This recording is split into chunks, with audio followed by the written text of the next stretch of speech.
welcome again to FFS Livestream. We're back here in the magnificent Pleasance Dome. We are FFS Livestream. We're a Fringe support service aiming to bring together performers and industry people from all over the Edinburgh bubble to talk to each other and like each other a bit better and to help support each other. Our guest today, we have Andrew Eaton, who's our first returning guest, Hello. I believe. From the Mental Mental Health Foundation. You are the arts programmer. Arts lead for Mental Health Arts lead Foundation. for Mental Health. And you organise a lot of events around the festival. Some, yeah. Some. We'll quantify a lot later. Not compared to some people who organise many, many things at the festival, but yes, we've got a couple of things going on. I was seeing as well the other day, I hadn't noticed in the participants guide, there is every Friday, there is a mental health sort of special day in Fringe Central where you can go and talk to people. Yeah, I believe so. I mean, that's not to do with us, but I mean, you know, the mental health of performers is something that Fringe Central are very aware of and want to support. And in fact, we did an event at Fringe Central earlier this week called Mental Health as a Fringe Issue, where we I think about 20-25 performers turned up. It's a really lovely hour where we just talked about kind of self-care and also taking care of audiences and the particular challenges of making work about mental health at the Fringe. And it was a really nice, supportive atmosphere, and there was a drinks reception afterwards, and people swapped flyers and kind of got to know each other a bit. So that was a nice event to do. Is there anywhere people can go if they missed that and they think, oh, I've missed that? Is there any information that they could chase up? Well, about that event, or about us? I mean, yeah. I mean, you can get in touch with us through the Mental Health Foundation website or through the Scottish Mental Health Arts Festival website as well. We do a festival in May each year, arts events relating to mental health, and so part of what we're doing at the Fringe is kind of expanding the network that we already have of artists who are interested in making this kind of work and getting to know people, and yeah. Great. So we're always interested to hear from people who are making this kind of work. And we will make sure that those links to those things are in the description at the bottom of the video so that people can see those. We also have with us Amanda Pritchard. Hello, how are you doing? Good. You've just arrived, or you just got here. Pretty much, yeah. Your Been here show's for a few days. Your show's starting in a few days. On Monday night, yeah. So yeah, all the dumb things. Oh, thank you. Yeah, we've just we came in first to London and we did our previews there, which you know, just looking back to last week already, the show, and specifically now talking about mental health, it's quite an amazing thing to be sitting here and talking about this and talking about the comfort of audiences, specifically because I do address some really. Well, the thing was that I got this feedback that from people, they say it makes you uncomfortable, definitely, and people certainly cry. But I love to make people laugh as well. You know, I'm addressing all of this stuff through comedy, but there are these more serious parts. And so I guess what I'm trying to say is the show, just based on those London previews and that feedback, has become more like this rather than taking people really. I mean, it still does. There's that one part, but it's I think I really wanted to get that audience feedback and know that my work is touching people, but also because there's references to my suicide attempt and things like that. I was going to say you've had some quite dark times, and this is all channeled into the show. It is. Because I was diagnosed with bipolar in 2015. And misdiagnosed with depression since my really early 20s, and that diagnosis, it's completely changed my life, and in some, that past life I am really proud of what I achieved during it, but I also, I left destruction behind me during the higher phases, and having the diagnosis and understanding who I am and accepting, okay, I have to take medication, and doing that and being kind to myself and mindful about who I am. It's changed my life in that I now am a performer, and I talk about it, I make people laugh for a living, I sing for a living. It's fantastic. Were you already a performer before? No. So this is something that's come out of your mental health difficulties? It's odd. always wanted to be a performer since I was 8 years old. I was horrendously bullied in my teenage years, and look, I was an uncomfortable, awkward teenager. You know, okay, sure, I wasn't the prettiest girl in school, but I hung out with the prettiest girls, and the girls actually bullied me, and they gamed up. It was horrible. Like, it was incessant, and I didn't believe that I was pretty enough to be in the performing arts. That was essentially it. And so I didn't, and I pursued this career in PR and events, and then, you know, I lost a lot of weight, and hello, anorexia, bulimia, developed into bulimia, took over my life. And yes, this just up and down of, you know, 2 marriages, 2 divorces. I created a food and wine festival, a wine label, like, you know, these things. Where did that come from? It's amazing. Like, when you have, I've always been a creative person. Bipolar doesn't define me. I don't think of those highs as a result of bipolar, but certainly my capacity for work when you don't sleep for 3 days. Of course, you know, and I'm really proud of those things, and the same with all the jobs. You know, I was the head of communications for the Lord Mayor of Adelaide, right? But do you know what happened in that? So, hello, Employee of the Year, okay? And then one day... Is that where you got the trophy? Oh no, these are from my London shows. The girls in the show after me that's also about, I have a bit of a Tinder thing in my thing. They were like, you get a gold star. I was like, thank you. I don't know. I'm such a kid, really, putting that on. Like, absolutely not. Yeah, well, but my necklace broke, and so I'm like, oh, I'll use this one. But this is it's like whatever makes you happy. Absolutely. I know a performer up here, and she's been for the last few days looking around for a toy. Just wanted a toy, just something, just a cheap charity shop toy. I got one yesterday. Was absolutely delighted with it. Yeah. Well, I actually am looking for a dildo, oddly, because I have a part of my show which is about them, and there is, I mean, yeah, it's an interesting story about a dancing dildo that happened again in that other part of my life.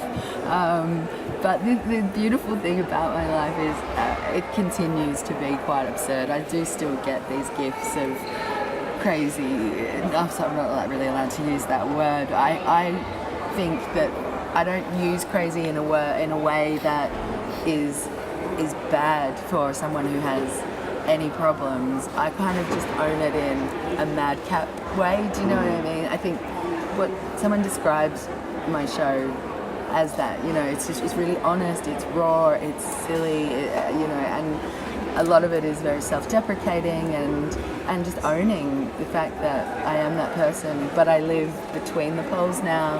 I'm not going here, and I'm not going there. And I actually graphed. It's hilarious. I graphed my life from 2002 till now, and it looks like the boom and bust of an economic cycle. Right. Yeah, it's well, that was but quite... now it's like, it went like, now it goes, which is normal, you know. Not necessarily, you know, it's normal to be sad. It's you know, and go to a place where, you know, you just feel shit. Did you ever see Stephen Fry's documentary about being bipolar? Oh my gosh, that was a crucial part. So I get my diagnosis from Dr. Wilde, and his recommendations of everything. Decided I'm not taking that medication because I was sure it was going to impede my creativity. And then I get home, Google. What? Stephen Fry has bipolar? Watched it. And then I listened to a Howard Stern radio interview with Sia, who also was taught she has identified, you know, with having bipolar, and she then talked about medication, because I know Stephen Fry doesn't necessarily believe in the medication side of it, but Sia said it changed her life.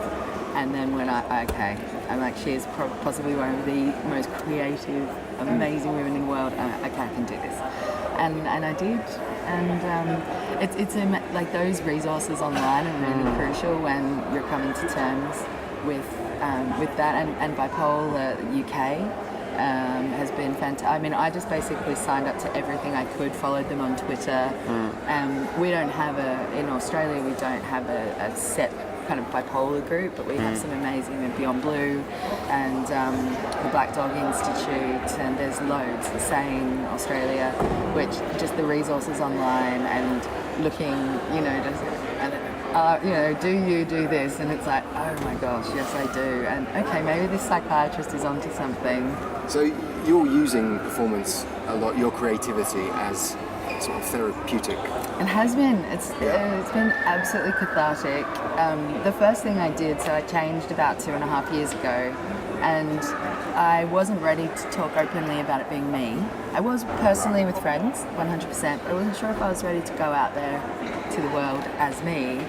So I created characters and a play, cast of 10, Chloe, the main character, that's me. And it's an amazing story, Swipe Left for Love it was called, and we did it at the Melbourne International Comedy Festival, and it got rave reviews. And the thing is, anyone who knew me and saw it went, that's you. Also biographical. And then when you get the feedback that from third parties, audiences though, most specifically, that this is something that's touching people, because Swipe Left for Love is very much about, Dr. Wilde is a character, and it's very much about her ups and downs, mine. And so essentially I got the confidence to go, the first thing was the play, and now the play's become me personally telling those stories, and new ones. And you've been doing some previews of this show in London, and now you're starting on Monday. I think, Andrew, we were talking about it being quite a difficult point in the festival for a lot of people. Not for Amanda, because you're just starting, which is great. Yeah, I would say this is the time of the festival where I worry about performance the most, because by the end of that second week, if you're doing the full run, you have a fairly clear sense of whether your show is working or not, and if it's not, that's rough, because you still have another week to go, still struggling to find audiences, still struggling to get reviews, still, and also exhausted. I mean, everybody's exhausted at this point. You can see it just looking around.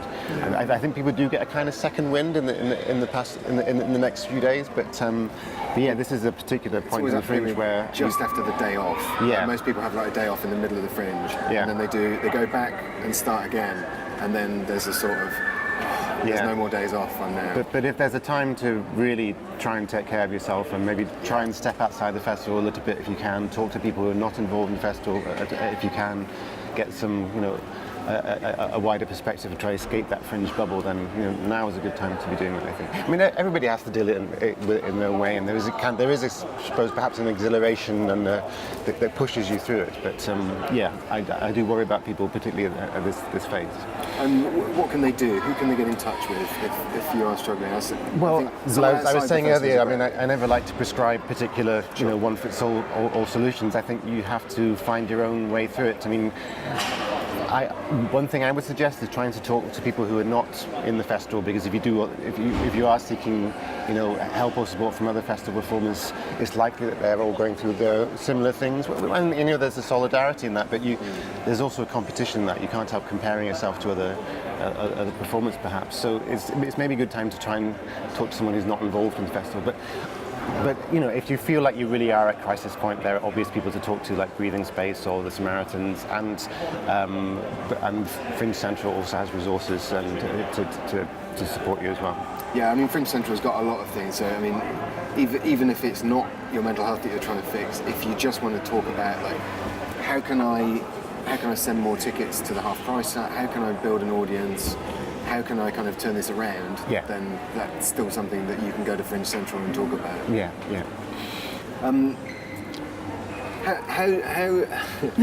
How are you finding Edinburgh so far? Oh, I love it. Have you been here before? I came in 2014 when I wasn't doing anything like this, and I went to Glasgow because my dad was born in Glasgow and my grandmother lived most of her life in Edinburgh, and I just happened to do a day trip and the festival was on, and I just saw the beauty of this city. I love it. I feel very at home here. I'll probably relocate, to be honest. Here I know that I'm going to be in London or Edinburgh.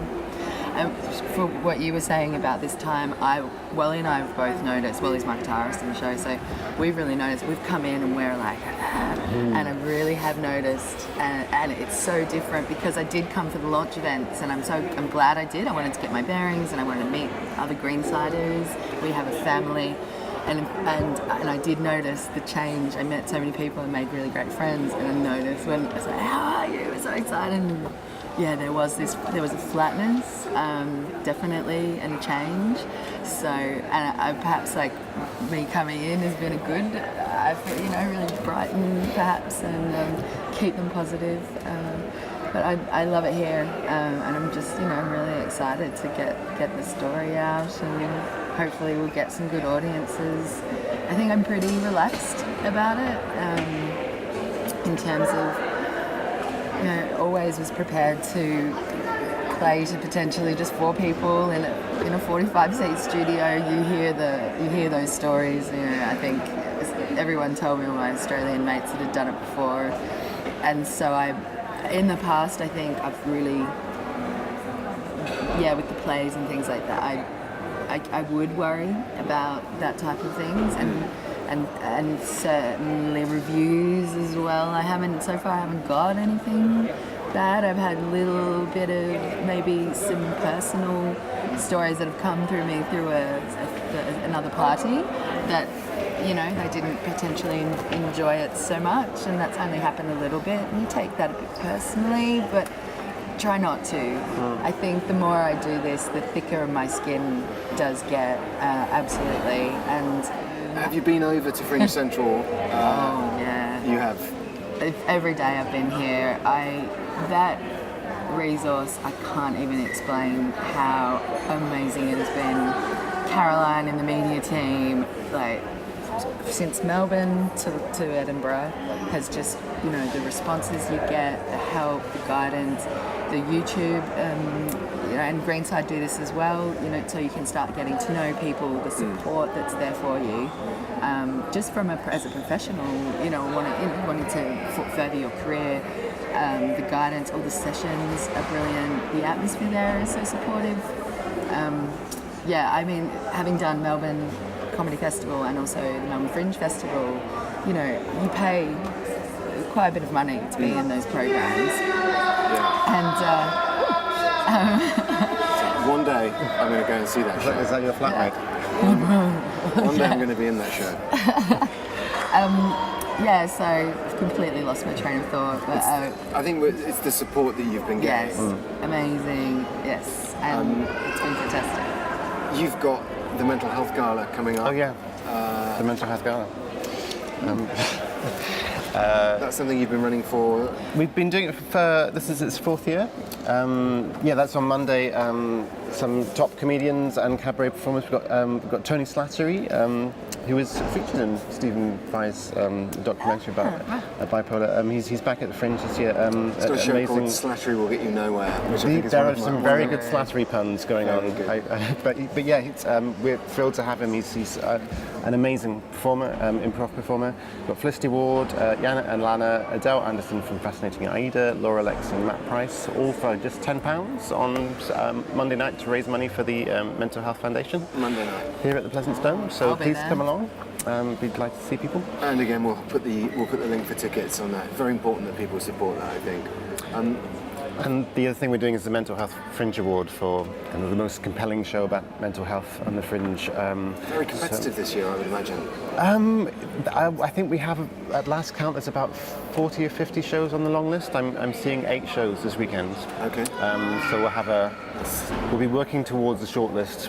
I suspect we won't have a shortlist until Thursday, because there's a lot of shows to get round. And then that's announced at the it'll be announced on Friday morning. Yeah. So hopefully, if we manage to decide. I remember last year I think we decided about 9 o'clock on the Thursday evening.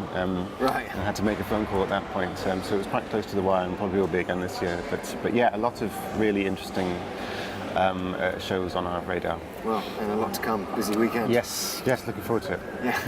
Well, thanks so much for dropping by. Pleasure. We'll return with another set of guests very shortly. Don't forget to like and subscribe, and don't forget to stay hydrated. And do come back.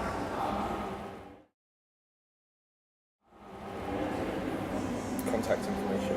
never ever did it again. Did we not? No. So we just quickly. Yeah. Don't forget that you can like and subscribe. You can get in touch with us via our social media. You can donate to our cause, and you can just send us some questions for any future guests in the future. Good link. Good link. Happy with that. Happy with that. It was shit, though. Yeah, but we'll put it in as an We'll put it outtake. It isn't an outtake.